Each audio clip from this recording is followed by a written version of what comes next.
Hey guys, I've gotten more than a few questions about this strop right here. I made a video on this strop a while back, and I was pretty much just singing its praises. And it really is a good strop. It's from KnivesPlus. Before I get inundated with emails asking me where it's from KnivesPlus.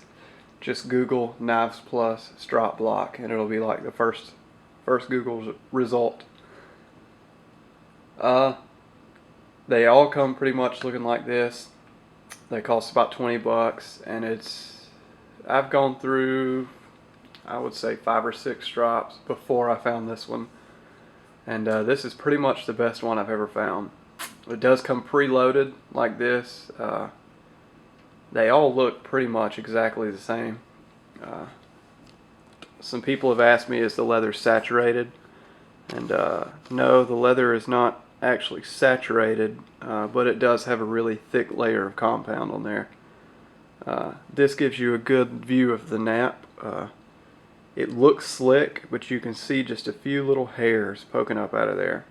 And I think that's what makes this strop so effective, is the nap of the leather is so fine and so soft that it just gives you really, really good edges. It stays in this condition for a long, long time. I haven't actually reconditioned this strop since I got it, and I've been using it fairly heavily. I would say you may have to recondition it once a year, possibly, depending on use. And how you do that is you just dab your fingers with a little bit of olive oil, and you rub the compound, and it just kind of brings some fresh compound to the surface.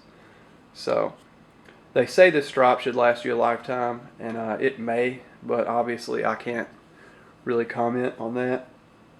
But they do seem very durable. The leather is extremely soft, and it's easy to make it deform. So when you're stropping with this, my technique gives me screaming sharp hair whittling edges, and so I figured maybe you guys want to know what my technique is. I do extremely low angle, like very low angle. You would think that that's not even hitting the edge, but it really is. Extremely low angle. And also I use barely any pressure. Like I barely even want the weight of the knife on the strop. And that's all I do, just use really, really light pressure. Extremely light pressure and extremely low angle. And I don't alternate my strokes back and forth. I'll just do maybe 5 or 6 strokes on this side, 5 or 6 strokes on that side, and then maybe just for good measure I'll come back and do one just to level out the edge.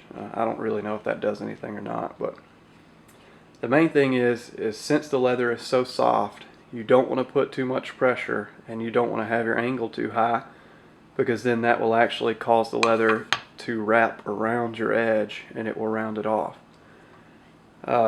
You'll still get a sharp knife, and it will feel extremely sharp when you cut paper and other things, but it won't have that hair splitting edge. You have to really kind of be versed in sharp edges to know the difference in between a rounded off edge or a hair splitting edge, and a good way to do that is just to test and see if you can split a hair. But if you do round your edge off, if it's not too bad, you can actually just bring it back on the strop. And even I've done that a few times while I was perfecting my technique with this. So I mean, don't feel discouraged if it's taking you a while. Just remember extremely light pressure and a lower angle than you would imagine. I'm going to try and focus in on this and show you something. The way I do it, that's pretty much the angle I use right there, and as you can see, it doesn't even appear that the edge is hitting the leather. But what happens when you rub like that, when you're on your backstroke, you actually see a gap in between the edge and the leather, but those little tiny hairs that are poking up at the nap of this leather are actually hitting the edge, and that's what's giving you that extra level of sharpness. So if you're seeing that and you're thinking, well, I'm not doing anything because the edge isn't touching the leather, well, you actually are doing something. And That's about what you want to see. I mean, you don't want to see a huge gap like that. Of course, you're not going to be touching. But if you can do it like that and just barely rub the leather, you're going to get extremely sharp edges. And I think I'll just go ahead and let you see what it looks like. All these are handmade using chap leather in Amarillo, Texas.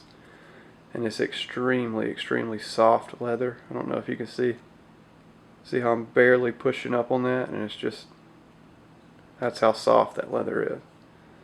Just an extremely good strop, and it's all of $20. So I've made a video on it before, but I never showed people how I used it. So there it goes. Also, I tend to want to use it in the exact same orientation every time, so I just put a black dot here so I know that this end faces me, and that way I get consistent results every time. So low angle and light pressure, and it should give you some very good edges. Of course, your edge has to be fairly refined to really benefit from a strop. Most edges will benefit from a strop, but you're not going to take a coarse like 400 grit edge and then strop it and get a hair whittling edge. It just doesn't work like that. But if you already have a fairly refined edge, a strop will give you that next level of sharpness that you're after. So I hope that cleared up some questions, guys. If I missed anything, let me know and I'll annotate the information in.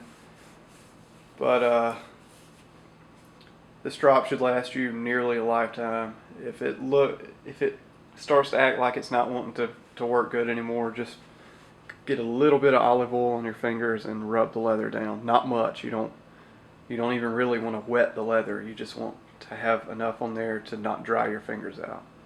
So I hope that answers your questions. Thanks for watching, guys, and I'll see you next time.